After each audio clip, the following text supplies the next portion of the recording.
Focus करिएगा, हम लोग क्लास 11 का बी स्टडी का पूरा रिवीजन कर रहे हैं। पहला चैप्टर है nature and purpose of business. Nature and purpose of business. पहला चैप्टर में हम लोगों को पढ़ना था कि बिजनेस का भैया नेचर कैसा होता है और बिजनेस का क्या काम है। पर्पज माने काम क्या है, बिजनेस का नेचर कैसा है और काम क्या है, माने यही हम लोग को पहला चैप्टर में पढ़ना था कि काम कैसा कैसा है। काम सुनिएगा ध्यान से।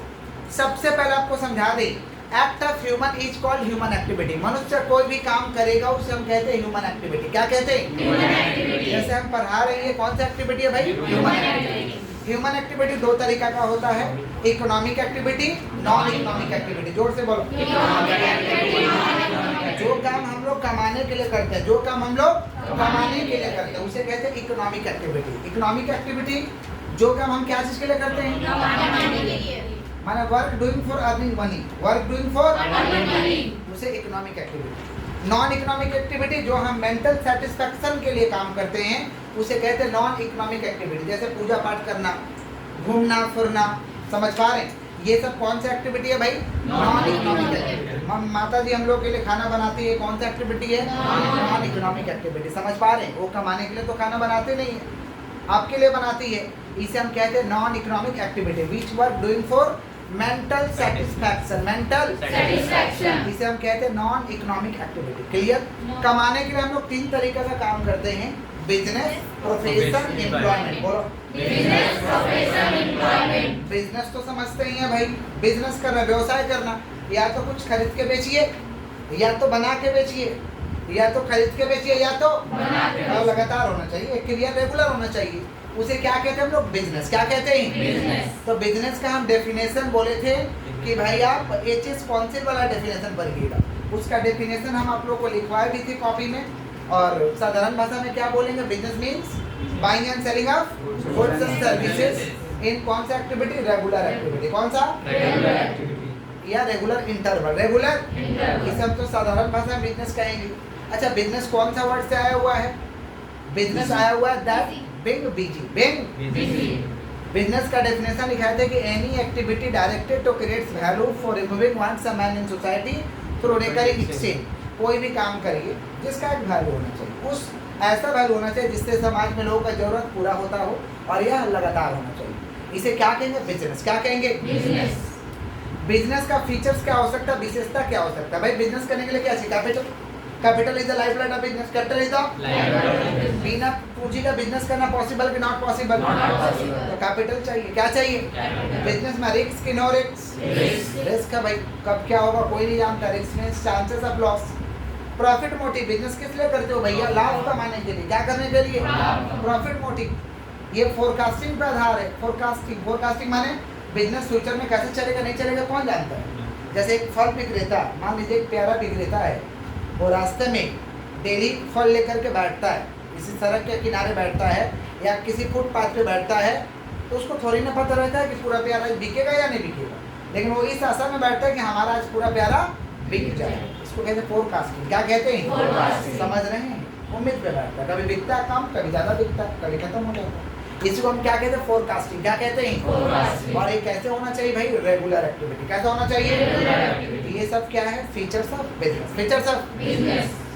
प्रोफेशन। प्रोफेशन माने पेशा। प्रोफेशन माने पेशा भी एक कमाने का जरिया है। इसके लिए भी तीन चीज का होना जरूरी है, special knowledge, special skill, special training. आपको नॉलेज होना चाहिए, आप में क्षमता होना चाहिए काम करने का, और ट्रेनिंग होना चाहिए प्रॉपर। जैसे डॉक्टर, डॉक्टर के पास नॉलेज है, क्षमता है, कैसा भी रोगी जाएगा तो इलाज करना है। रोगी तो एक से एक जाता है, समझ रहे हैं, दुख से पीड़ित रहता है, समझ रहे हैं क्या बोल रहे हैं कि नहीं समझ रहे हैं। डॉक्टर डर जाएगा कि इलाज करेगा। मान लीजिए एक्सीडेंटल केस, एक्सीडेंटल केस में कोई रोगी गया हुआ है, उसका पूरा हाथ खत्म हो चुका है, तो क्या करेगा? डर जाएगा कि इलाज करेगा। स्किल होना चाहिए, ट्रेनिंग भी होना चाहिए। ट्रेनिंग माने एक्सपर्ट होना चाहिए। तो profession is an economic activity that requires special knowledge, special skill, special training. समझ रहे? एग्जाम्पल क्या है? डॉक्टर, लॉयर, अपना ब्याजी का थोड़ा नाम ले लेते हैं, सीए, सीएस और सीए में। बोलो क्या बोले हैं? सीएस और सीए। ये हम लोग का ब्याजी का कोर्सेस है, प्रोफेशनल कोर्सेस है। समझ पा रहे हैं क्या बोल रहे हैं? नेक्स्ट है एम्प्लॉयमेंट। क्या बोलिए? नौकरी। नौकरी तो सबको चाहिए, हिंदुस्तान ही दीवाना है नौकरी का, उसको कहते हैं एम्प्लॉयमेंट। अच्छा बताइए नौकरी में होता क्या है? नौकरी में क्या होता है, हम जाते हैं, मालिक का जो काम रहता है वो कर देते हैं, लगातार करते हैं, और जिस दिन महीना पूछता है हमें महीना मिल जाता है। यही तो नौकरी में होता है। तो employment is an economic activity. Employment is N in which an individual work regularly for another person. In which an individual work regularly for another. Employment, employment का मतलब क्या होता है भाई, नौकरी। क्या होता है बोलिए, हिंदुस्तान तो नौकरी का दीवाना है, सबको नौकरी चाहिए। नौकरी में करते क्या भाई, एक इंडिविजुअल जाता है, जो मालिक काम देता है उसका लगातार काम को करेगा, बदले में उसे सैलरी मिल जाएगा, यही तो नौकरी होता है। तो employment is an economic activity in which an individual work regularly for another person and get remuneration in return. इसे एम्प्लॉयमेंट कहते हैं। क्या कहते हैं? दो तरीका का नौकरी हमारे देश में है, प्राइवेट नौकरी और सरकारी नौकरी। प्राइवेट जॉब और गवर्नमेंट जॉब। सबको गवर्नमेंट जॉब चाहिए क्योंकि जमाई बाबू बनना है। आगे बढ़ते हैं। Difference business, profession, employment. बोलो क्या बोले हैं? बिजनेस, प्रोफेशन और एम्प्लॉयमेंट। पहले तो भाई डेफिनेशन लिख देंगे कि any activity directed to create value for removing wants of man in society through recurring action. Profession is an economic activity that requires special knowledge, special skill, special training. Employment is an economic activity in which an individual works regularly for another person and get remuneration in return. ये difference. Risk. Business में risk के knowledge? High risk. Profession में risk, जैसे doctor बनने जाओगे, CA बनने जाओगे तो रिस्क है, बट बहुत ही कम है, लिटिल रिस्क। कौन सा? और नौकरी में नो रिस्क। इसीलिए तो हिंदुस्तान दीवाना है, नो रिस्क। चलिए, क्वालिफिकेशन, पढ़ाई लिखाई। बिजनेस के लिए no formal qualification required. No formal qualification, अंगूठा छाप चलेगा। किसका बात कर रहे? बिजनेस। किसका? प्रोफेशन में भाई चाहिए special qualification required. Special qualification, नौकरी में भी क्वालिफिकेशन लगेगा according to job. According to पूंजी, पूंजी बिजनेस में तो पूंजी लगेगा। According to nature and size of the business. According to nature and size of the business, जैसा बिजनेस वैसा पूंजी। और प्रोफेशन में क्या लगेगा? Capital required up to the limited amount. Capital required up to the limited amount. अब employment में capital not required. Capital, इसलिए हिंदुस्तान दीवाना भाई, पूंजी ऊंची नहीं लग रहा है। समझ रहे हैं क्या बोल रहे हैं कि नहीं समझ रहे? Code of conduct, code of business का there is no prescribe code of conduct. यहाँ पे कोई कोड ऑफ कंडक्ट नहीं है, लेकिन प्रोफेशन में कोड ऑफ कंडक्ट है, एम्प्लॉयमेंट में भी कोड ऑफ कंडक्ट है।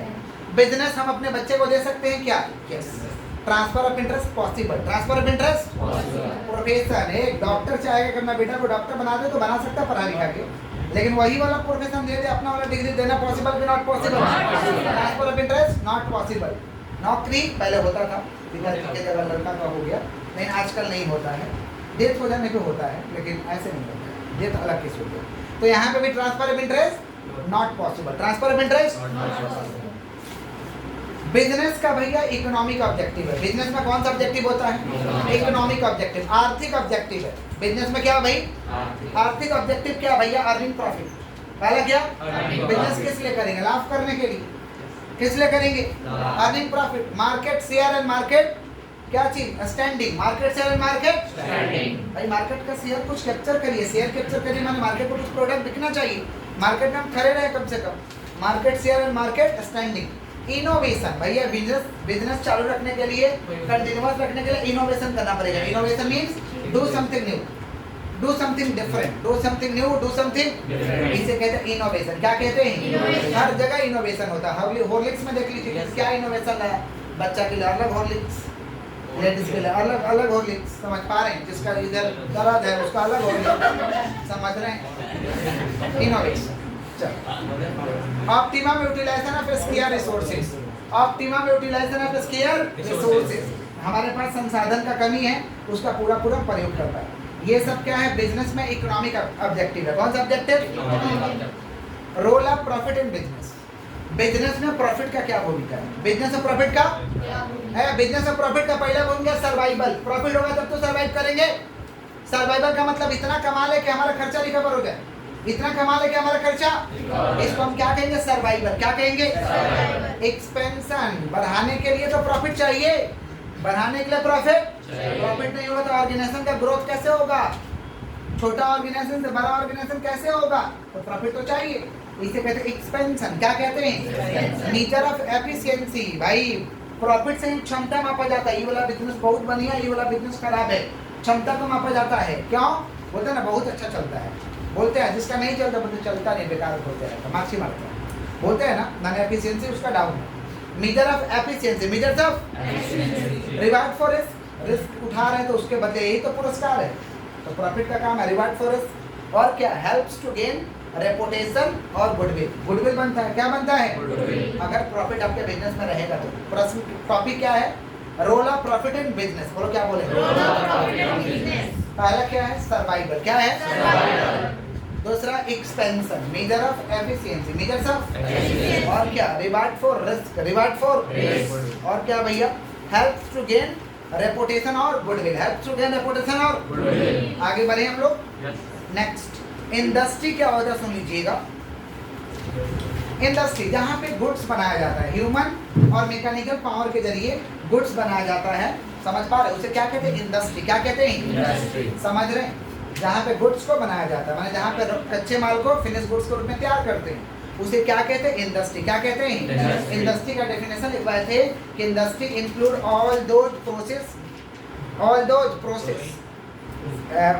through which goods are produced by the application of human or mechanical power, समझ पा रहे, and make them fit for consumption, make them fit for consumption। Industry दो तरीका का गुड्स बनाता है, कंज्यूमर गुड्स, कैपिटल गुड्स, जो हम लोग इस्तेमाल करते हैं उसे कंज्यूमर गुड्स कहते हैं, और ट्रक वगैरह ये सब जो मशीन वगैरह बनता है इसे कैपिटल गुड्स कहते हैं, क्या कहते हैं, capital goods.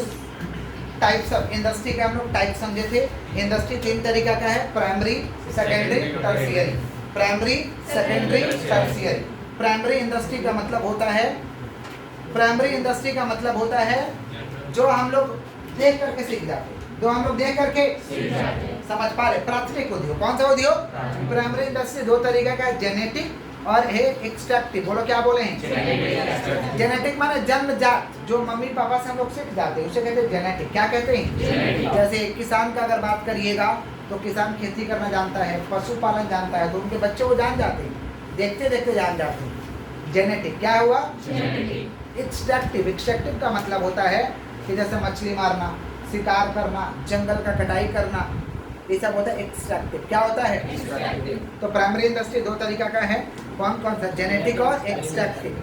Secondary industry, secondary industry दो तरीका का था, मैन्युफैक्चरिंग और कंस्ट्रक्शन, बोलो क्या बोले, गुड्स को बना के बेचेंगे, बनाते हैं गुड्स को, मैन्युफैक्चरिंग। कंस्ट्रक्शन माने बंगाल में तो कंस्ट्रक्शन भी चल रहा है, बिल्डिंग का निर्माण, रोड का निर्माण, ब्रिज का निर्माण, डैम्स का निर्माण, ये सब कहते हैं कंस्ट्रक्शन, क्या कहते हैं, कोलकाता में बिल्डिंग बन रहा है ना भैया, वो सब कौन सा इंडस्ट्री है, कंस्ट्रक्शन इंडस्ट्री। कौन सा इंडस्ट्री, लास्ट वाला हम लोग का टर्शियरी इंडस्ट्री, कौन सा इंडस्ट्री, टर्शियरी इंडस्ट्री। टर्शियरी माने सेवा उद्योग, कौन सा बोलिए, सेवा कौन देता है, बैंक, सेवा कौन देता है, insurance, bank, insurance, transport, warehouse और एडवर्टाइजिंग, कौन सा बोलिए, ये सब क्या है भैया, टर्शियरी इंडस्ट्री। क्या है, बैंक सेवा देता है बिजनेस को पैसा का लेन देन करने में, पेमेंट करने में। इंश्योरेंस रिस्क से बचाता है, इंश्योरेंस, ट्रांसपोर्टेशन, एक जगह से दूसरी जगह तक गुड्स को पहुंचा देगा, इसे कहते हैं ट्रांसपोर्टेशन। वेयर हाउस, गुड्स क्या गुड रोड में फेंक के रखोगे तो गोडाउन में, वेयर हाउस चाहिए, समझ पा रहे, एडवर्टाइजिंग, प्रचार करना पड़ेगा आपको, ये सब टर्शियरी इंडस्ट्री है। कौन सा इंडस्ट्री।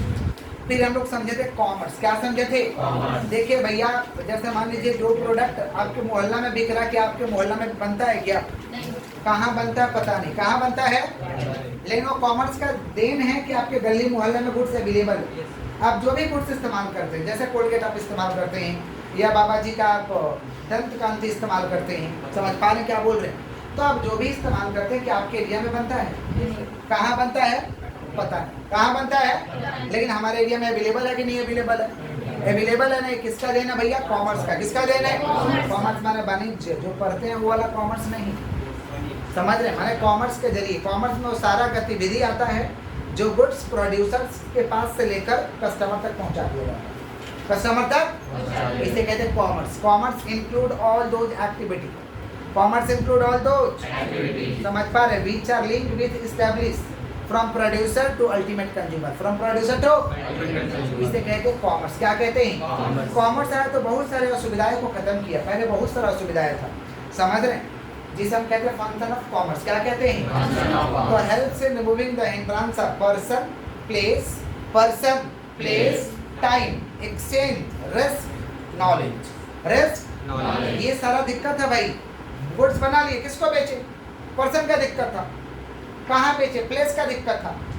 पर्सन का दिक्कत था, प्लेस का दिक्कत था, समझ रहे? टाइम वाला दिक्कत था, नहीं समझे? कैसे रखे?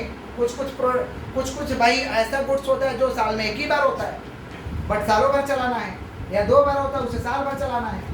तो टाइम वाला समस्या था कि रखा जाए तो कैसे रखा जाए, समझ रहे हैं क्या बोल रहे हैं? एक्सचेंज करने में दिक्कत था, समझ रहे? रिस्क था, रिस्क है कि नहीं बिजनेस में? इंश्योरेंस आके बोला बिजनेस करिए टेंशन मत लीजिए, हम देख लेंगे आपका रिस्क, समझ रहे क्या बोल रहे? रिस्क का दिक्कत था। नॉलेज लोगों को नहीं था, नॉलेज आकर के एडवर्टाइजिंग मदद किया, समझे? प्रचार दिखा के, प्रचार से लोग समझ जाते हैं ना, वो इस काम में आएगा, समझे? तो helps removing the hindrance of person place time exchange risk knowledge. ये फंक्शन ऑफ कॉमर्स है। Function of commerce. ट्रेड का मतलब होता है, trade means trade is the process of purchasing and procuring of goods and services for the object of selling them at a profit. Trade का मतलब होता है goods को खरीदना, इकट्ठा करना, ताकि हम उसे बेच सके प्रॉफिट पे। इसे हम कहते हैं ट्रेड। क्या कहते हैं? Trade is the process of purchasing and procuring of goods and services with the object of selling them at a profit. इसे हम क्या कहते हैं? ट्रेड। क्या कहते हैं? गुड्स को लाना, इकट्ठा करना और रखना, समझ पा रहे हैं? ताकि फ्यूचर में हम अच्छे से बेच पाए। इसको हम क्या कहते हैं? ट्रेड। ट्रेड 2 तरीका का होता है, होम ट्रेड, फॉरेन ट्रेड। बोलो क्या बोले हैं? होम ट्रेड को कहते हैं इंटरनल ट्रेड, फॉरेन ट्रेड को कहते हैं एक्सटर्नल ट्रेड या इंटरनेशनल ट्रेड। होम ट्रेड का डेफिनेशन था, home trade refers to buying and selling of goods and services within the geographical boundary of a country. जब वस्तुओं और सेवाओं का खरीद बिक्रय अपने देश के सीमा के अंदर करेंगे, उसे कहते हैं होम ट्रेड। माने अपने देश भर में गुड्स और सेवाओं, वस्तुओं और सेवाओं का खरीद बिक्रय करेंगे तो होम ट्रेड है। देश के अंदर करोगे तो होम ट्रेड, देश से बाहर निकल के करेंगे तो खरीद बिक्रय फॉरेन ट्रेड। कौन सा ट्रेड? होम ट्रेड 2 तरीका का होता है, होलसेल ट्रेड, रिटेल ट्रेड। बोलो क्या बोले? Wholesale trade means buying and selling of goods in large quantity. कौन सा क्वांटिटी? जब ज्यादा मात्रा में ज्यादा खरीदेंगे, ज्यादा उसे कहते हैं होलसेल ट्रेड। होलसेलर लोग का दुकान हमेशा बंद रहता है, जब डिलीवरी देना होगा तब खुलता है। ये लोग का कोई दुकान नहीं होता है जनरली, देखा गया। किसका बात कर रहे? होलसेल। किसका? Retail trade. थोड़ा किनेंगे, थोड़ा बेचेंगे। Retail trade means buying and selling of goods in small quantity. Foreign trade 3 तरीका का होता है, एक्सपोर्ट, इंपोर्ट एंड रिपोर्ट। बोलो क्या बोले? Export, import and report. Goods when one country goods sold to another country, one country goods sold to another country. जब एक देश दूसरे देशों को गुड्स बेचेगा, एक्सपोर्ट। जब एक देश दूसरे देशों से गुड्स खरीदेगा, इंपोर्ट। दूसरे देश से खरीदेंगे तो इंपोर्ट, बेचेंगे दूसरे देश को तो एक्सपोर्ट। और दूसरा देश से खरीद करके तीसरे देश को बेच दिए, दूसरा देश से खरीद कर तीसरे देश को, इसे कहते हैं एंट्री पोर्ट। क्या कहते हैं? समझ रहे? एक फिर था हम लोग का ऑब्जर्वेटरी टू ट्रेड या एड्स टू ट्रेड। ट्रेड को मदद कौन करता है? ट्रेड को मदद करता है bank, insurance, warehouse, transport, communication. Bank, insurance, warehouse, transport, communication. Risk means chances of loss. Risk means loss का चांसेस तो रहता है। क्या कारण है रिस्क का? 2 कारण है, इंटरनल कॉजेज, एक्सटर्नल कॉजेज। बोलो क्या बोले हैं? इंटरनल कॉजेज का मतलब होता है ये तुम्हारे अंदर का प्रॉब्लम है, तुम्हारे अंदर का प्रॉब्लम है। इंटरनल कॉजेज जैसे तुम्हारा मान लीजिए इनएफिशिएंट मैनेजमेंट, तुम्हारा घटिया मैनेजमेंट है, मैनेजमेंट काम ठीक से नहीं कर रहा है, तो इंटरनल कॉजेज है। समझ रहे क्या बोल रहे? नेग्लिजेंस ऑफ स्टाफ, स्टाफ हाथ से काम नहीं कर रहा, पाँव से कर रहा, और पाँव से काम करेगा तो जानते ही कैसा काम होता है। Negligence of staff, negligence of poor working condition, काम काज करने का तरीका एकदम घटिया लेवल का है। पुअर वर्किंग कंडीशन, पुअर, समझ रहे क्या बोल रहे हैं? और इसका फाइनेंशियल लायबिलिटी, ज्यादा कर्ज हो गया है, ज्यादा कर्ज हो गया, ये सब इंटरनल कॉजेज है। कौन सा कॉजेज? रिस्क का इंटरनल कॉजेज, हमारे अंदर का प्रॉब्लम है। अंदर का प्रॉब्लम हम ही ठीक कर सकते हैं और कोई नहीं ठीक कर सकता है। एक्सटर्नल कॉजेज, उसमें हमारा कोई गलती नहीं है, बाहर से अटैक हो रहा है, समझे? बाहर से क्या हो रहा है, उसमें हमारा कोई गलती नहीं है, समझ पा रहे हैं, लेकिन हो रहा है। एक्सटर्नल कॉजेज कौन सा? जैसे natural causes, act of God, भगवान का कोई करिश्मा हो गया, जैसे कोरोना, नेचुरल कॉजेज है। कौन सा कॉजेज? नेचुरल कॉजेज हो गया। ह्यूमन कॉजेज आपका हो गया फिजिकल कॉजेज, आके चोरी कर लिया लोग, या आग वगैरह लग गया, ये सब क्या है? एक्सटर्नल कॉजेज है। कौन सा कॉजेज है? या कंपटीशन ज्यादा हो गया, पहला चैप्टर फिनिश। सेकंड चैप्टर में हम लोग प्रवेश कर रहे हैं, forms of business organisation. Forms of दूसरा चैप्टर में समझे थे कि बिजनेस ऑर्गेनाइजेशन कैसा कैसा होता है। फॉर्म्स माने टाइप्स, फॉर्म्स माने समझ पा रहे हैं। An enterprise which is engaged in business activity is called business organization। कोई भी इंटरप्राइज जो बिजनेस करने में व्यस्त रहता है उसे कहते हैं बिजनेस ऑर्गेनाइजेशन। कोई भी इंटरप्राइज जो बिजनेस करने में व्यस्त रहता है उसे कहते हैं business organisation. Business organisation sector के दृष्टि से 3 तरीके का सेक्टर था, private sector, public sector, joint sector. जहाँ पे हम लोग का पैसा लगा हुआ है, हम लोग का मालिकाना हक है, हम लोग का कंट्रोल है, इसे कहते हैं प्राइवेट सेक्टर। पब्लिक सेक्टर जहाँ पे सरकार का मालिकाना हक है, सरकार का रुपया लगा है, सरकार का कंट्रोल है, उसे कहते हैं पब्लिक सेक्टर। क्या कहते हैं? ज्वाइंट सेक्टर माने दोनों का लगा हुआ, प्राइवेट का भी और सरकार का भी, इसे कहते हैं ज्वाइंट सेक्टर। क्या कहते हैं? Joint sector.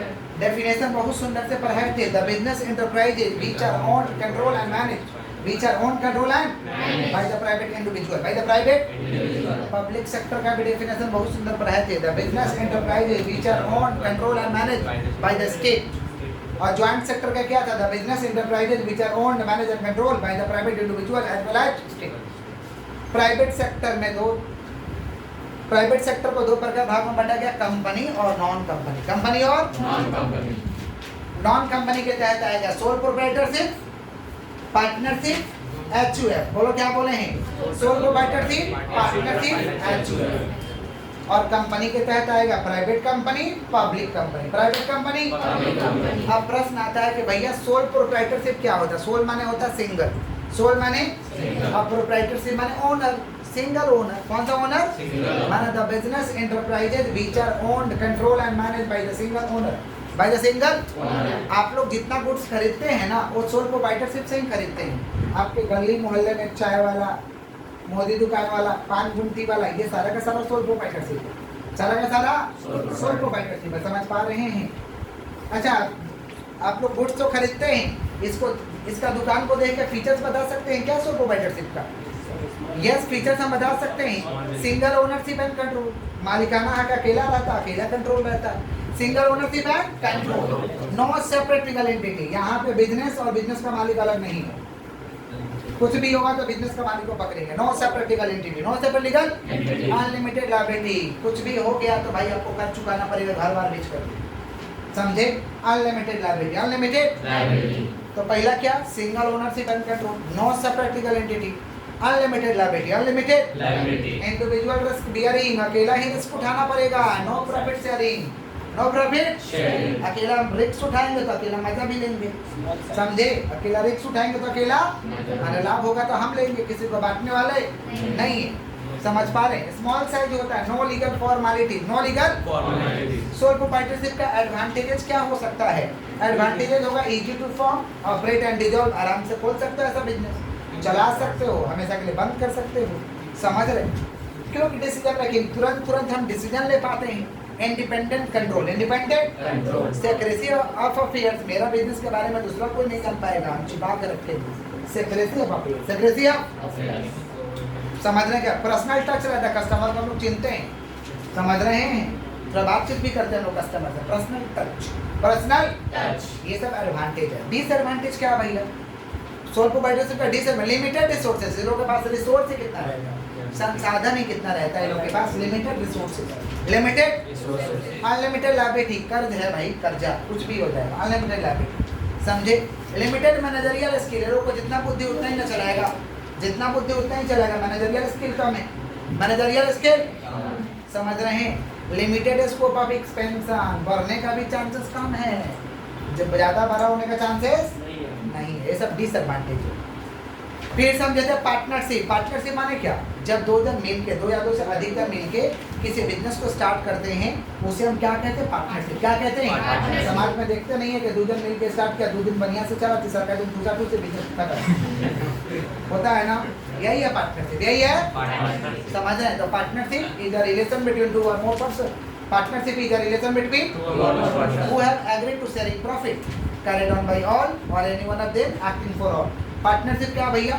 2 या 2 से अधिक व्यक्तियों का क्या है? संबंध है जो आपस में प्रॉफिट को लोग शेयर करते हैं। प्रॉफिट को क्या करते हैं? या तो सब चलाएगा या तो उसमें से कोई एक मिल करके चलाएगा। इसको हम कहते हैं पार्टनरशिप। क्या कहते हैं? पार्टनरशिप को चालू करने के लिए रजिस्ट्रेशन कराना ऑप्शनल है। रजिस्ट्रेशन कराना मन करे तो रजिस्ट्रेशन कराइए, नहीं मन करे तो रजिस्ट्रेशन मत कराइए। पार्टनरशिप बिजनेस को खोलने के लिए कम से कम 2 लोग लगेंगे, कम से कम maximum 20 for non banking, maximum 24 और maximum 10 for banking, maximum 10 for.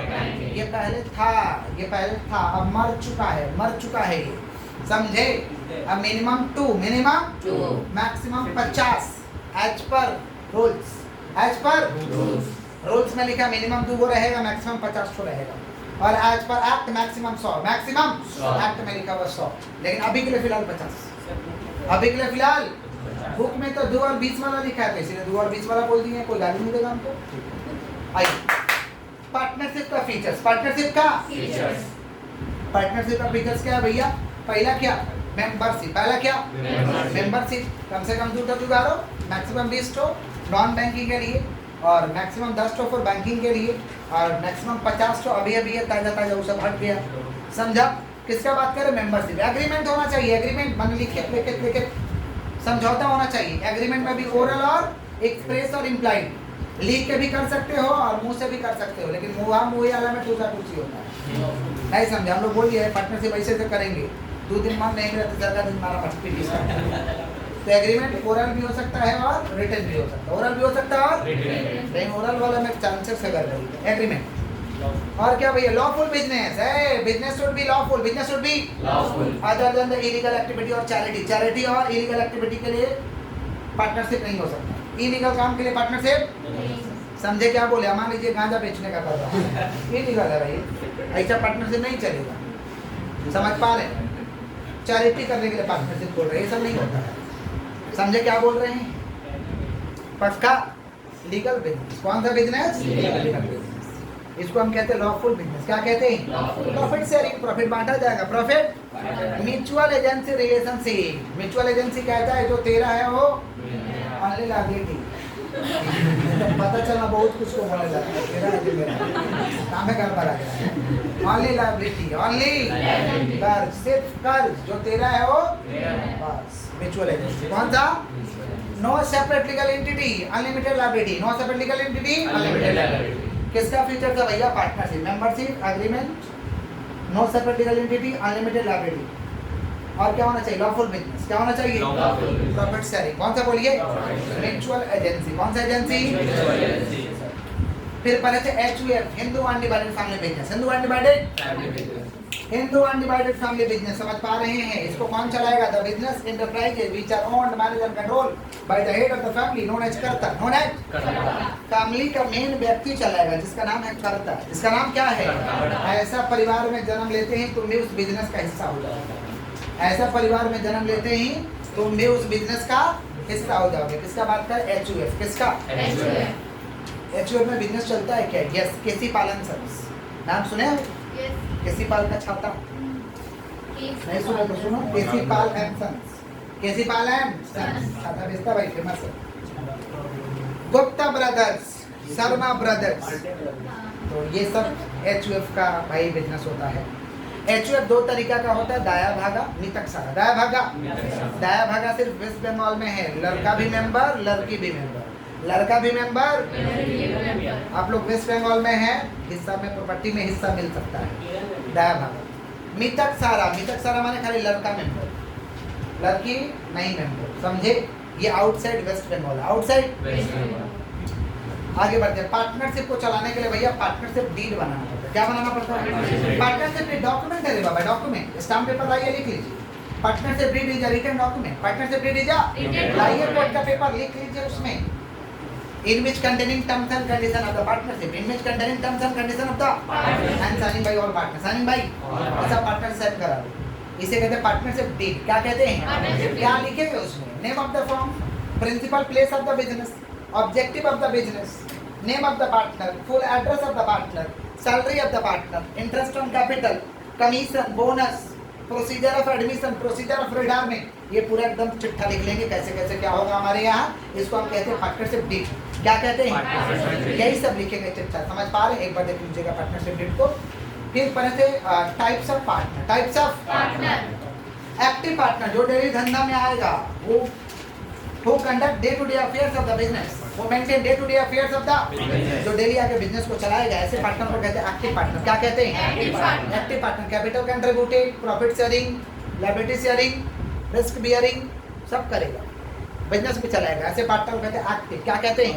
Sleeping partner. हम बिजनेस में डेली नहीं आएंगे, बाकी हम पार्टनर है। Capital contributed, profit sharing, risk bearing, समझ पा रहे, लायबिलिटी शेयरिंग, लेकिन हम बिजनेस में डेली नहीं आएंगे। स्लीपिंग। कौन सा पार्टनर?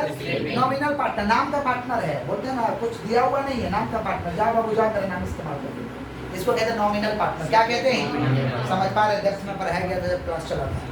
किसका बात करें? नॉमिनल। सीक्रेट पार्टनर, मेरा नाम मत बताना, हम तुम्हारा पार्टनर है लेकिन तुम मेरा नाम, इसे कहते हैं सीक्रेट पार्टनर। क्या कहते हैं? पार्टनरशिप फॉर्म दो तरीका का होता है, एट विल और एक होता है पर्टिकुलर पार्टनरशिप। एट विल और पर्टिकुलर। एट विल माने जब तक इच्छा तब तक चलाएंगे, समझे? एट विल वाला 2 दिन में झगड़ा हो जाता है, at will. Partnership at will, partnership 2 दिन में इच्छा टूट जाता है, बोलता ना गड़बड़ कर रहा है, लग रहा है ऐसा आपको ना बोलेगा, मारा पीटी कर देता है। पार्टनरशिप एट विल, पार्टनरशिप और पर्टिकुलर पार्टनरशिप। कौन सा पार्टनरशिप? पर्टिकुलर पार्टनरशिप है ना, या तो 5 साल के लिए, या तो 10 साल के लिए, या तो बिल्डिंग बना रहा पार्टनरशिप में, purpose over business get terminated, purpose over business get, इसे कहते हैं पर्टिकुलर। क्या कहते हैं? पार्टनरशिप का रजिस्ट्रेशन ऑप्शनल। रजिस्ट्रेशन मन करे तो करा सकते हो, रजिस्ट्रार के पास दे सकते हो, एप्लीकेशन भर देना तो भर देना। Name of the form, principal place of the business, objective of the business, name of the partner, समझ पा रहे, full address of the partner, capital contributed of the partner, सारे पार्टनर का साइन करा लेना, जमा करना अलॉन्ग विद फीस। आपको रजिस्ट्रेशन वैलिड लगेगा तो रजिस्ट्रार आपको वैलिड दे देगा registration certificate. Partnership is governed by partnership act 1932। Partnership is governed by partnership act 1932। समझ रहे हैं? मन करे तो रजिस्ट्रेशन कराइए, नहीं मन करे तो registration. LLP, limited liability partnership. Limited liability partnership में तो बहुत दिक्कत है, उससे बचना है तो एलएलपी खोल लो, लायबिलिटी लिमिटेड हो जाएगा। लायबिलिटी क्या हो जाएगा? एलएलपी भी एक तरीका का पार्टनरशिप है, लेकिन यहाँ पे लायबिलिटी लिमिटेड है। लायबिलिटी क्या है? माने कुछ हो गया तो घर बार नहीं बिकेगा, जितना का जिम्मेवारी ले रहे हैं उतना ही हमें पैसा देना पड़ेगा। इसको हम कहते हैं लिमिटेड लायबिलिटी पार्टनरशिप। बोलो क्या बोले? तो LLP is a partnership. LLP is a partnership which is incorporated under LLP act 2008, which is incorporated under LLP act 2008। Features क्या हो सकता है? Separate legal entity. Separate legal entity का मतलब एलएलपी अलग, पार्टनर अलग। एलएलपी अपने नाम पर संपत्ति खरीद सकता है, किसी और के साथ कॉन्ट्रैक्ट कर सकता है, अपना संपत्ति बेच सकता है, किसी और पे केस कर सकता है। एलएलपी गड़बड़ करेगा तो एलएलपी पे भी लोग केस कर सकते हैं। इसको कहते हैं सेपरेट लीगल एंटिटी। क्या कहते हैं? Separate legal entity means partner and LLP both are separated. LLP can hold property, hold dispose property on its name, can be sue and to be sue and do the contract from the outside. Do the contract from the outside. किसका बात कर रहे हैं हम लोग? Separate legal entity. किसका बात कर रहे हैं? Perpetual existence. एलएलपी मरने वाला नहीं है, पार्टनर आएंगे और पार्टनर जाएंगे। एलएलपी जिंदा रहेगा, चलते रहेगा। Perpetual existence. Number of partner कम से कम 2 जुगाड़ो, कम से कम, maximum no limit, maximum. LLP खोलना है कम से कम 2 जुगाड़िए, maximum no limit, maximum. Designated partner चाहिए भैया। डिजैग्नेटेड पार्टनर माने who maintain day to day affairs of the business, जिसके कंधा पे एलएलपी टिका रहेगा, जिसके कंधा पे एलएलपी लगेगा भैया, इसे कहते हैं डिजैग्नेटेड पार्टनर। क्या कहते हैं? who maintain day to day affairs of the business, who conduct day to day affairs of the business, इसे कहते हैं डिजैग्नेटेड पार्टनर। क्या कहते हैं? समझ पा रहे हैं? डिजैग्नेटेड पार्टनर कम से कम 2 चाहिए, कम से कम, जिसमें one should be resident in India, एक तो कम से कम भारत का हो, दोनों फिरंगी हो नहीं चलेगा, एक तो भारत का होना चाहिए। भारत के लिए क्या कंडीशन है? कम से कम पिछला साल भारत में 182 दिन है, उससे ज्यादा गुजारिए। याद आ रहा है? याद आ रहा है? कम से कम पिछला साल भारत में कितना दिन गुजारिए? 182 दिन है, उससे ज्यादा, तब आपको रेसिडेंट कहेंगे, नहीं तो रेसिडेंट नहीं कहेंगे। किसका बात करें? Designated partner. किसका? Liabilities are limited. Liability limited रहे, लायबिलिटीज आर लिमिटेड। समझ रहे हैं? डिजैग्नेटेड पार्टनर बनना तो डिपिन बनाइए, DPIN, designated partner identification number. Designated partner identification number बनाया डिपिन। कौन देगा डिपिन? पैन कार्ड कौन दिया तुमको? Central government. डिपिन भी आपको सेंट्रल गवर्नमेंट देगा। समझ पा रहे हैं क्या बोल रहे हैं? और आपको हिसाब किताब देना पड़ेगा। समझ पा रहे? Submission of annual affair, submission of, यही एलएलपी का features. Cooperative society. Cooperative society सहकारिता। सहकारिता का सबसे बड़ा एग्जांपल है अमूल दूध पीता है इंडिया।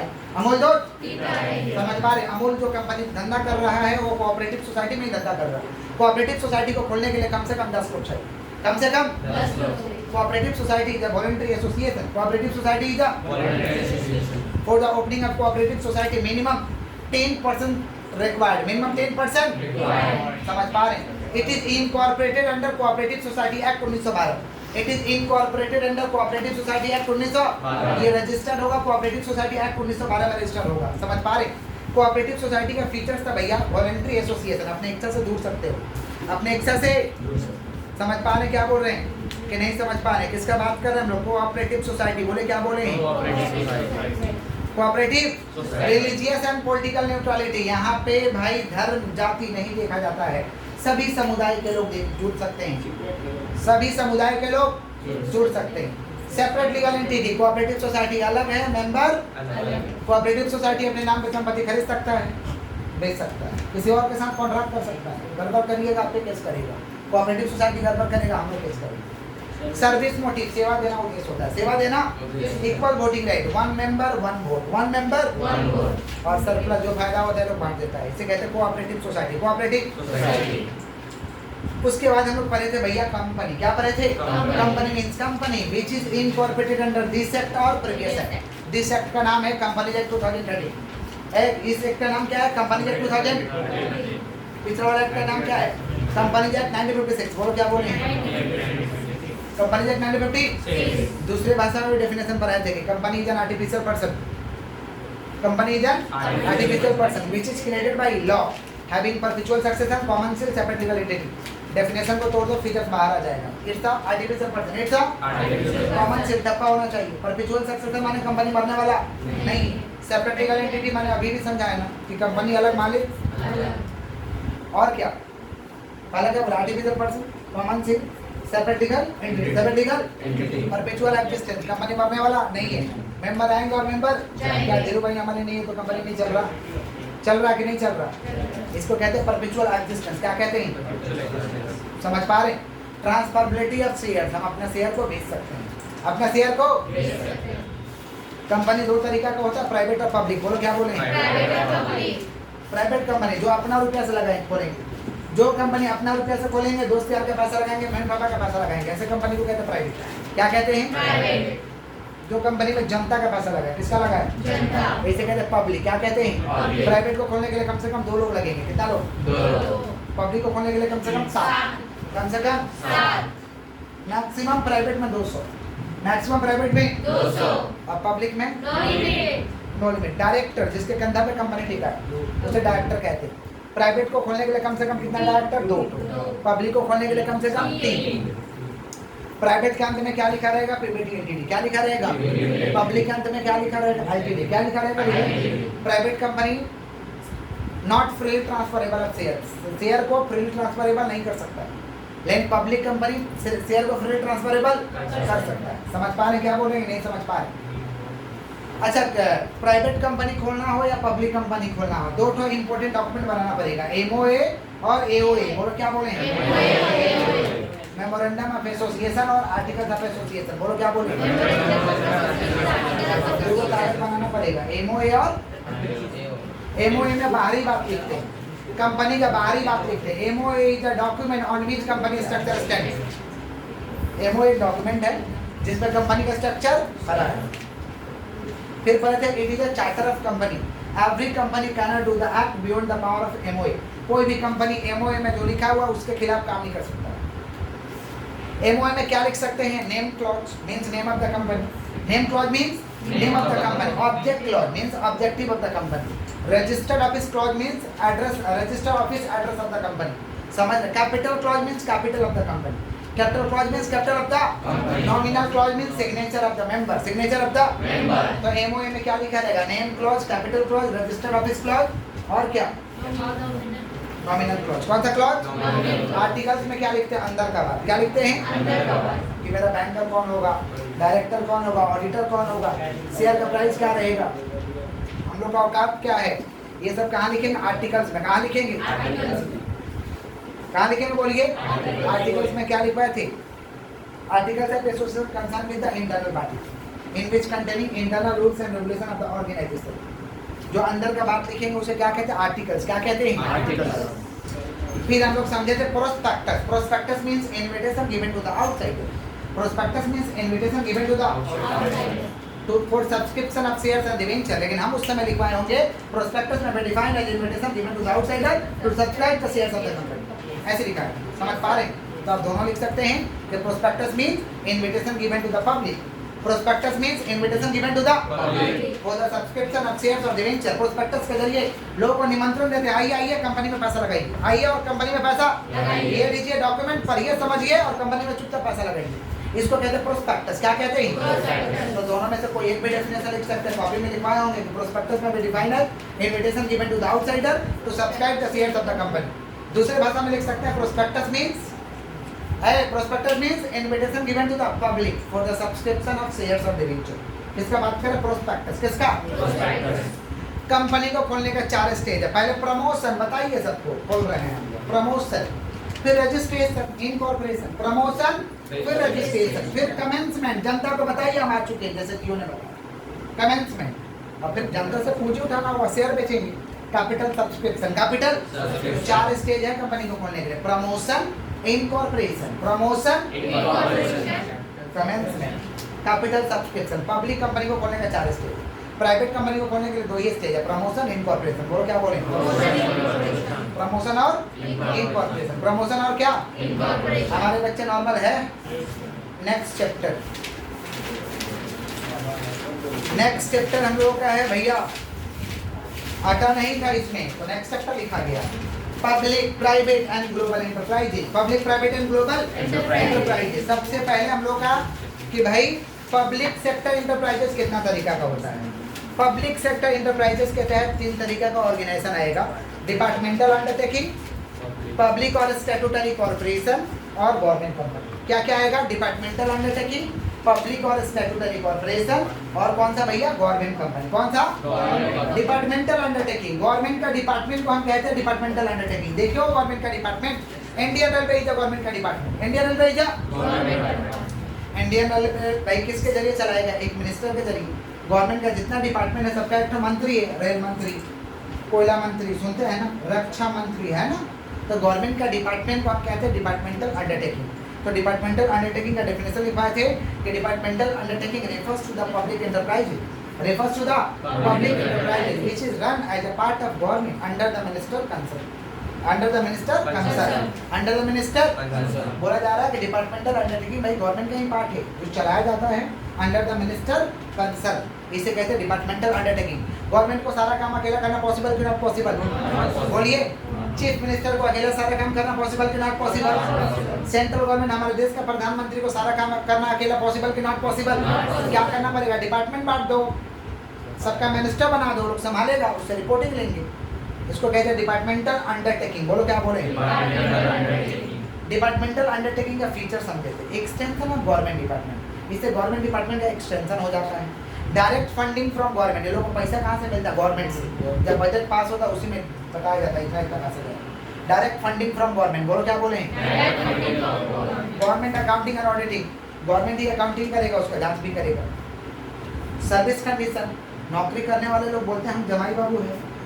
सर्विस कंडीशन, एक बार हो गया तो फिर कोई दिक्कत नहीं है, आराम से काम करिए, निकालने पिकालने वाला सिर्फ नहीं है। सर्विस कंडीशन, सर्विस कंडीशन, सरकारी नौकरी कर रहा है ना, सरकारी सर्विस कंडीशन।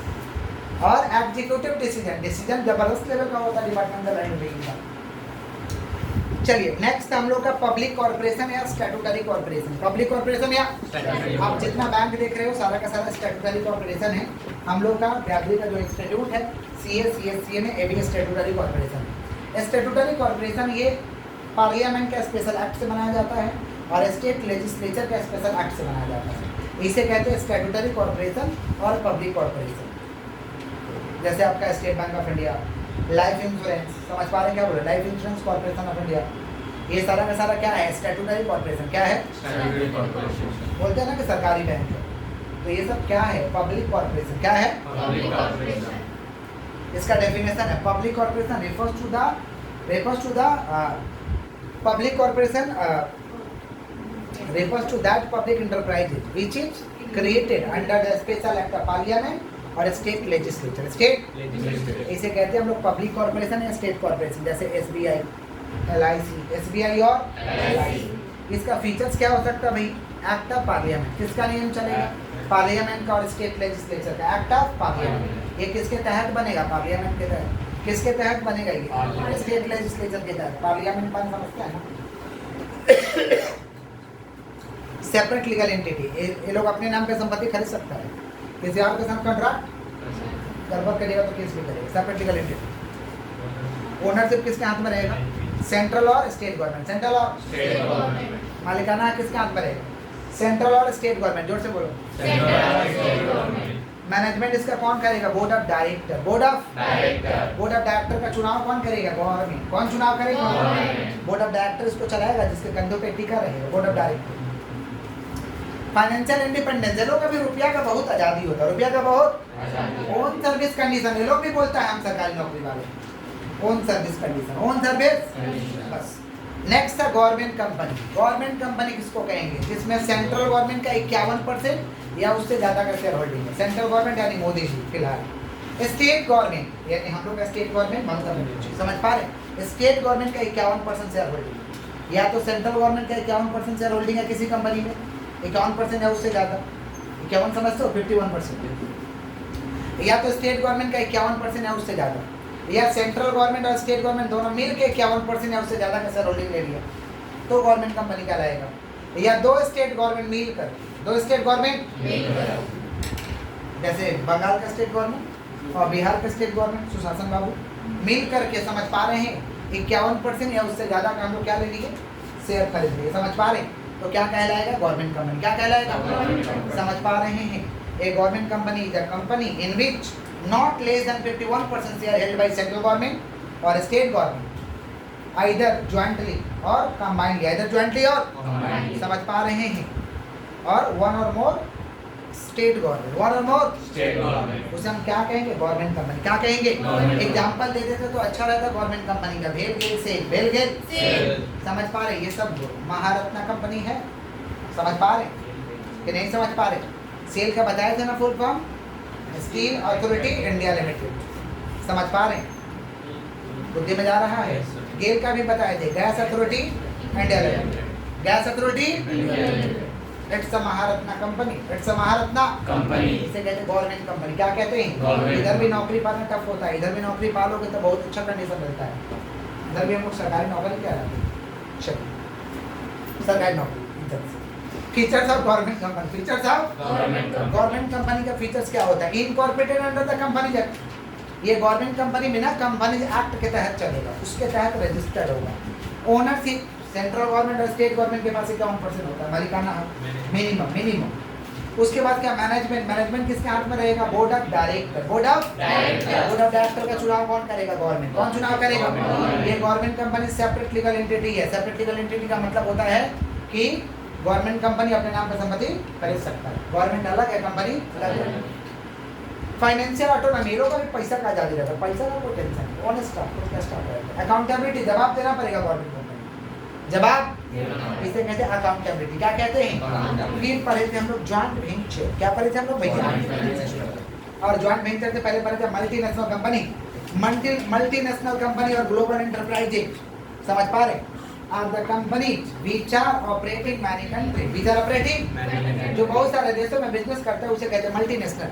अपने देश का मल्टीनेशनल कंपनी का नाम लेते हैं तो Reliance, Reliance industry limited, Tata Motors. समझ पा रहे? ये सब मल्टीनेशनल है। कौन सा है? 115 देशों में रिलायंस बिजनेस करता है, टाटा 54 देशों में बिजनेस करता है। समझे क्या बोले? ये क्या है? मल्टीनेशनल। क्या है? समझ पा रहे हैं कि नहीं समझ पा रहे? दूसरा ब्रांड भी थोड़ा दे देता तो अच्छा रहता, कोका कोला, कोका कोला। समझ पा रहे हैं? Coca Cola, Pepsi, Pepsi, Pond's. समझ रहे हैं? ये सारा का सारा मल्टीनेशनल है। क्या है? जिसे प्यार से कहते हैं MLN। क्या कहते हैं? फीचर्स क्या होगा? ग्रैंड साइज बड़ा होता है, जायंट साइज। समझ पा रहे? International operation, international professional management किया जाता है, सेंट्रलाइज कंट्रोल, सेंट्रलाइज टेक्नोलॉजी अंड फंड इस्तेमाल होगा, एडवांस टेक्नोलॉजी। कौन सा बोलिए? Advance technology. नेक्स्ट हम लोग का ज्वाइंट वेंचर क्या था?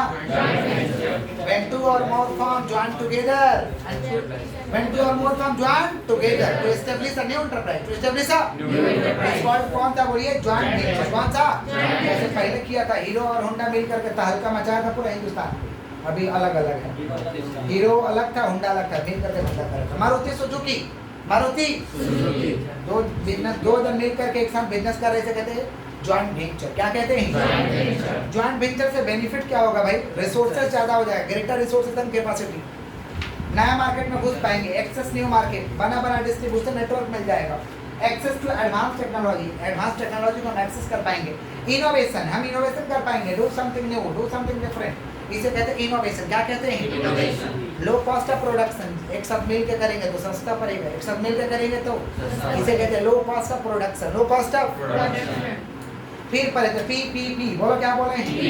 पब्लिक प्राइवेट पार्टनरशिप, जोर से बोलो, पब्लिक प्राइवेट पार्टनरशिप, वापस से बोलिए, पब्लिक प्राइवेट पार्टनरशिप। सरकार प्राइवेट को निमंत्रण दे रहा है, आइए आइए हमारे साथ मिल करके धंधा करिए, आइए एकदम। इसे कहते हैं पीपीपी। क्या कहते हैं? पीपीपी। एक या एक से ज्यादा प्राइवेट हो सकता है और सरकार के साथ मिल करके काम करेंगे, इसको कहते हैं पीपीपी। जैसे हमारे स्टेट की गवर्नमेंट, हमारे स्टेट की जैसे वेस्ट बंगाल में अभी सरकार ने कहा है कि हम पीपीपी के तहत स्कूल चलाएंगे, हम सरकारी स्कूल को मजबूत करना चाहते हैं। अब देखिए पीपीपी के लिए कब आवेदन मांगा जा रहा है, जब आवेदन मांगा जाएगा तब हम लोग देखेंगे क्या करना है। किसका बात करो? पीपीपी। किसका? Public private partnership, public private. West Bengal government भी पीपीपी के तहत लोगों को निमंत्रण दे रहा है, आइए हमारे साथ स्कूल को कंट्रोल करें। Next chapter 4 business services. Business भाई services are the backbone of business. Business का भाई बैकबोन होता है, बैकबोन रेड कार्ड टिक। किसका बात करें? सर्विसेज। सर्विसेज से पहले समझना जरूर, सर्विस सेवा क्या होता है भाई? इलेक्ट्रिसिटी कंपनी क्या दे रहा? सेवा। जियो कंपनी क्या दे रहा? सेवा। कुछ खाने के लिए मिलता है जियो से तुमको? तुमको मिलता है? नहीं ना मिलता है, खाली मेरे प्रचार करना मिलता है, मिलता है ना तुमको? किसका बात करें हम लोग? सर्विसेज। किसका? प्रचार करता है। किसका बात करें? सर्विसेज। हाँ, तो जियो कंपनी क्या दे रहा भाई? बात करने का सुविधा, इंटरनेट का सुविधा, बात करने का सुविधा, और ये इलेक्ट्रिसिटी कंपनी खाने का दे रहा है, क्योंकि मजा तो दे रहा है, लाइट का, हवा मिल रहा है ना? तो यही होता है सेवा। यही क्या होता है? सेवा। समझाए थे सेवा 3 तरीका का था। बिजनेस सर्विसेज, जो बिजनेस को सेवा देगा, बिजनेस सर्विसेज। सोशल सर्विसेज भी कुछ होता है। सोशल सर्विसेज का मतलब होता है वीकर सेक्शन के लोगों को मदद करना, वीकर सेक्शन के लोगों को क्या करना? और एक होता है पर्सनल सर्विसेज। कौन सी सर्विसेज? पर्सनल सर्विसेज का मतलब क्या होता है भाई? जैसे टूरिज्म का सेवा दे देना, रेस्टोरेंट का सेवा दे देना, ये सब क्या है? Personal services. लेकिन इस चैप्टर में आपको बिजनेस सर्विसेज पढ़ना है। बिजनेस सर्विसेज है, बिजनेस को सेवा कौन देता है? बैंक, बैंकिंग, इंश्योरेंस, कम्युनिकेशन और क्या? Warehousing, transportation. Warehousing, transportation. हम लोगों को समझना जरूरी है कि what is bank? What is bank?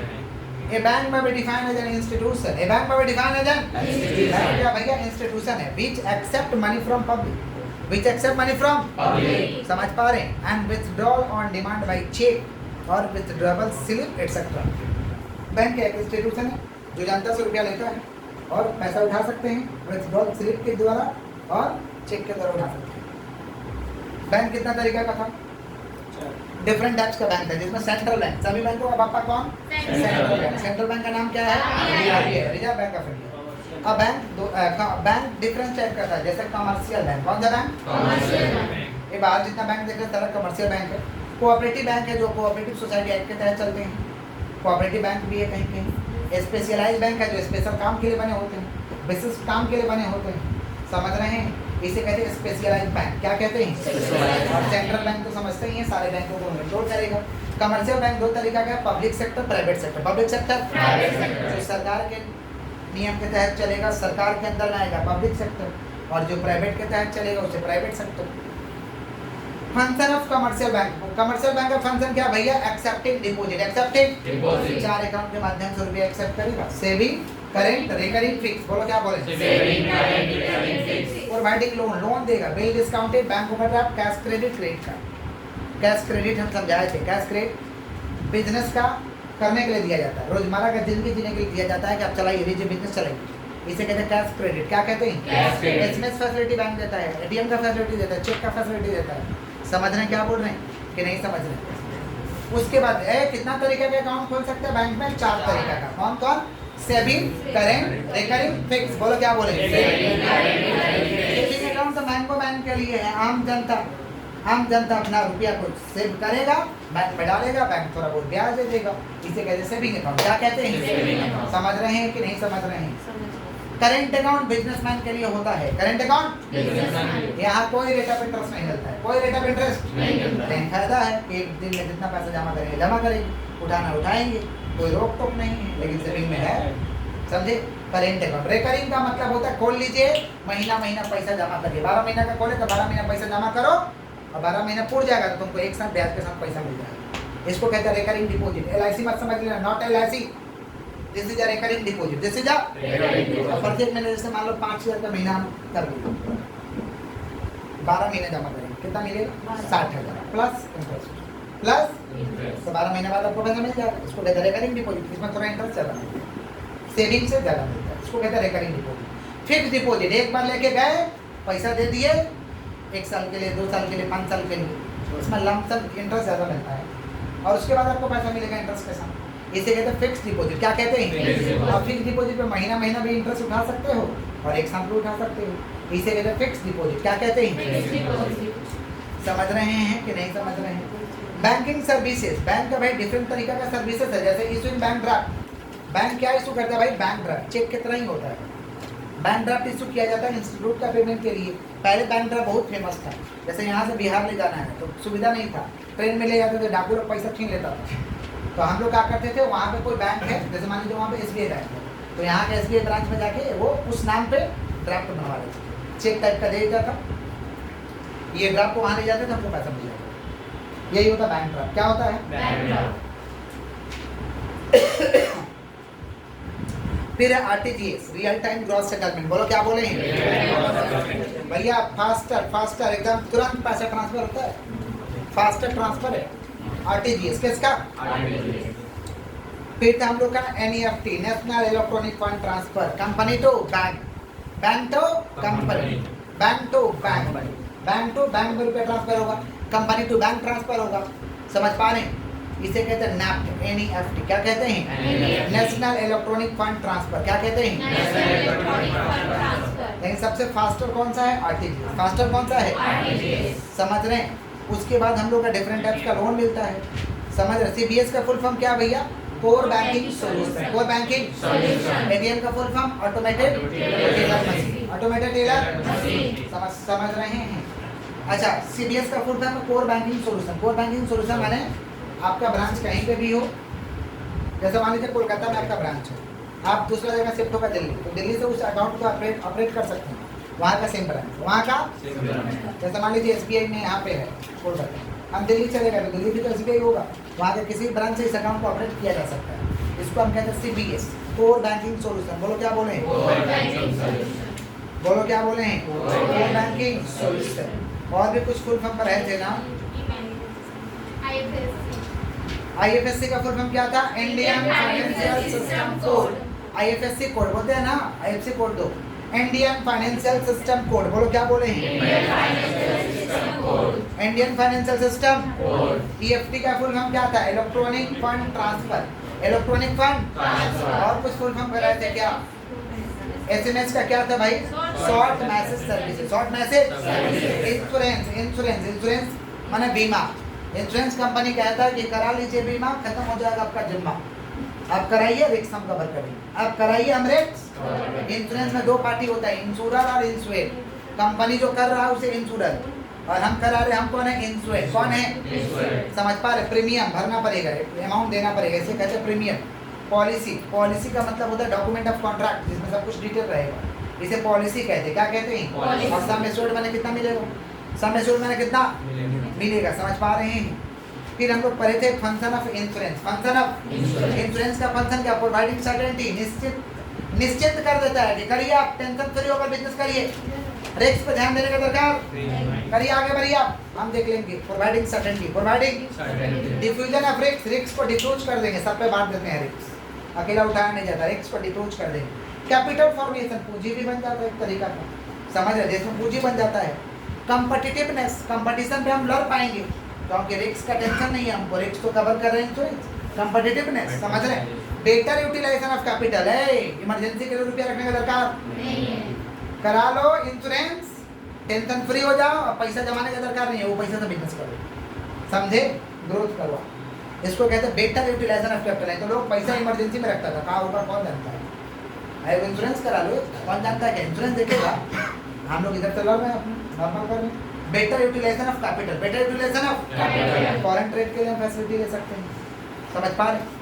Principal of insurance, insurance का प्रिंसिपल था, principle of utmost good faith, principle of utmost good faith कहता है कि जब इंश्योरेंस करा रहे हैं तो आपका कर्तव्य बनता है कि इंश्योरेंस कंपनी से कुछ भी नहीं छिपाना, all material facts should be disclosed, all material facts should be disclosed, जितना सच्चाई है सब बता दो, चोरी छुप के करके इंश्योरेंस नहीं कराना चाहिए, छिपा के नहीं कराना चाहिए, और चोरी छुप के करा लिए और कुछ हो गया तो हो सकता है उसको अगर मालूम चल गया कि चोरी छुप के तुम कराए हो, गड़बड़ी से कराए हो, क्लियर नहीं बता दो तुमको क्लेम नहीं मिलेगा, इसको कहते हैं principle of utmost good faith, principle of utmost good faith. Insurable interest, insurable interest तुम्हारा सब्जेक्ट मैटर में इंटरेस्ट होना चाहिए, माने पड़ोसी का तुम इंश्योरेंस नहीं करा सकता है, पड़ोसी का प्रॉपर्टी का इंश्योरेंस नहीं करा सकता है, पड़ोसी का करवाएगा तो फ्रॉडुलेंट हो जाएगा, क्या हो जाएगा, अपने आदमी का तुम करा सकते हैं, इसको कहते हैं इंज्यूरेबल इंटरेस्ट, क्या कहते हैं, जैसे पेरेंट्स अपने बच्चे का करा सकते हैं, इसको कहते हैं इंज्यूरेबल इंटरेस्ट, क्या कहते हैं। प्रिंसिपल ऑफ इंडिमनिटी, जितना का क्षति उतना पूर्ति, जितना का क्षति principle of contribution, principle of जितना नुकसान हुआ रहेगा पॉलिसी के हिसाब से आपको कंट्रीब्यूट करेंगे, नहीं समझे, जितना क्षति हुआ उतना नहीं देंगे, आपके पॉलिसी के अमाउंट के हिसाब से कंट्रीब्यूट किया जाएगा, इसको कहते हैं principle of contribution, principle of cause Proxima, nearest कारण बताओ किस कारण से हुआ है, नियरेस्ट कारण बताना पड़ेगा किस कारण से, अरे हम नहीं जानते तो नियरेस्ट नजदीकी कारण बताओ किस कारण से हुआ, सर्वेयर आएगा जांच करेगा, principle of cause Proxima, principle of, ये सब क्या है, basic principles of insurance. Insurance दो तरीके का था, life insurance, general insurance, life insurance अपने बॉडी का करेंगे, लाइफ इंश्योरेंस अपने प्रॉपर्टी का करेंगे, जनरल इंश्योरेंस। डिफरेंस परवाह थे, life insurance is the subject matters of human, general insurance is the subject matters of human property, समझे कि नहीं समझे। LIC is called contract of guarantee और एश्योरेंस, कॉन्ट्रैक्ट ऑफ गारंटी का मतलब होता है जिंदगी के साथ भी और इसे कहते हैं contract of guarantee, contract of जिंदा रहोगे तुमको पैसा देने का, मर जाओगे तुम्हारा बॉडी पे लाके लाभ देंगे पैसा, समझा, बॉडी पे लगाएगा नहीं, नॉमिनी को मिलेगा, इसे कहते हैं contract of guarantee, contract of. और नेक्स्ट वाला प्रिंसिपल ऑफ इंडिमनिटी, क्षति हुआ तो पूर्ति, नहीं क्षति नहीं पूर्ति, क्षति हुआ पूर्ति नहीं क्षति है। एलआईसी कौन से टर्म के लिए होता है, लॉन्ग टर्म, कौन सा, जीआईसी शॉर्ट टर्म, जीआईसी समझ रहे हैं क्या बोल रहे हैं, एलआईसी में नॉमिनेशन अलाउड, जीआईसी में नॉमिनेशन नॉट अलाउड, जीआईसी में नॉमिनेशन समझ रहे हैं। फिर हम लोग समझे थे आपका communication, communication mean sending information, idea, emotion, sending information, idea, emotion, one person to another person, ये क्या चल रहा है, कम्युनिकेशन ही तो चल रहा है, क्या चल रहा है, माने क्या देना, आइडिया देना, इमोशन को शेयर करना, इंफॉर्मेशन को शेयर करना, एक व्यक्तियों से दूसरा व्यक्ति, एक व्यक्ति से इमोशन के साथ नहीं बोलते हैं, जैसे ये लोग इमोशन के साथ बोलते हैं, मेरा बहुत बेइज्जती करते हैं, समझा, इसको कहते हैं कम्युनिकेशन, क्या कहते हैं, इमोशन, इमोशन, समझे क्या बोल रहे हैं। तो communication mean sending information, communication mean sending idea, emotion, one person to another, इसे कहते हैं कम्युनिकेशन, क्या कहते हैं। कम्युनिकेशन में दो सर्विसेज है, पोस्टल सर्विसेज, पोस्ट ऑफिस के जरिए जो सेवा मिलेगा पोस्टल सर्विसेज, और टेलीकॉम सर्विसेज जो टेलीकम्युनिकेशन कंपनी के जरिए मिलेगा उसे कहते हैं टेलीकॉम सर्विसेज, समझ पा रहे हैं क्या बोल रहे हैं। DTH, direct to home, DTH का फुल फॉर्म क्या था, डायरेक्ट टू होम, हम लोगों को केबल सर्विसेज में मिलता है, केवल टीवी देखते हो, चलो नेक्स्ट चैप्टर में आ जाइए, next chapter sources of business finance है, रुपया का जुगाड़ कहाँ से करेंगे, चैप्टर नंबर 7, 5 और 6 तो आ ही नहीं रहा, चैप्टर 5, 6 नहीं है सिलेबस में। Sources of business finance, finance is the life blood of business, business का लाइफ ब्लड होता है फाइनेंस, समझ पा रहे हैं। बिजनेस को चलाने के लिए डेली पैसा तो चाहिए ही चाहिए, finance required day to day operating expense of the business, expansion के लिए चाहिए, फिक्स कैपिटल के लिए चाहिए फाइनेंस। दो तरीके का पूंजी होता है, वर्किंग कैपिटल, फिक्स कैपिटल, बोलो क्या बोल रहे हैं, रोजमर्रा का जिंदगी जीने के लिए जो पैसा चाहिए उसे कहते हैं वर्किंग कैपिटल, क्या कहते हैं। डेली का बिजनेस का खर्चे चलाने के लिए जो पैसा चाहिए उसे क्या कहते हैं, working capital. Working capital refers to maintaining day to day operating expense of the business, Working capital refers to maintaining day-to-day operating expense of the business. It includes current asset and current liability. Current asset and current asset माना जो पैसा 12 महीने के अंदर मिल जाएगा. Current liability में जो 12 महीने के अंदर देना होगा. Current asset का एग्जांपल क्या था? स्टॉक और डेटर. स्टॉक और current liability का एग्जांपल क्या था? Creditor, bills payable. Creditor, fix capital माना land, building, plant, furniture. Land, building, लंबे समय तक जो चलेगा उसे कहते हैं फिक्स कैपिटल. क्या कहते हैं? फिक्स कैपिटल बारे में मिलता है जी. वर्किंग कैपिटल का समस्या व्यापारी को, फिक्स कैपिटल का समस्या नहीं है. समझ पा रहे हैं क्या बोल रहे हैं? उसके बाद हम लोग समझे थे डिफरेंट टाइप्स का हमारा फंड था, जिसमें दो फंड हम लोग समझे थे, ओनर्स फंड, बोरोड फंड. बोलो क्या बोले? मालिक जब अपने पॉकेट से रुपया लगाएगा उसे कहते हैं ओनर्स फंड. क्या कहते हैं? समझ पा रहे? Owner's fund means fund contributed by owner. Fund contributed by owner. समझ पा रहे? फ्रॉम हिज पॉकेट और accumulated profit of the business. Pocket और accumulated profit of the business उसे कहते हैं ओनर्स फंड. क्या कहते हैं? ओनर्स फंड का एग्जांपल था इक्विटी, प्रेफरेंस, रिटर्न अर्निंग. बोलो क्या बोले? Equity, preference, return earning. किसका था? Owner's fund. किसका? बोरोड फंड का मतलब होता है fund taken by way of loan.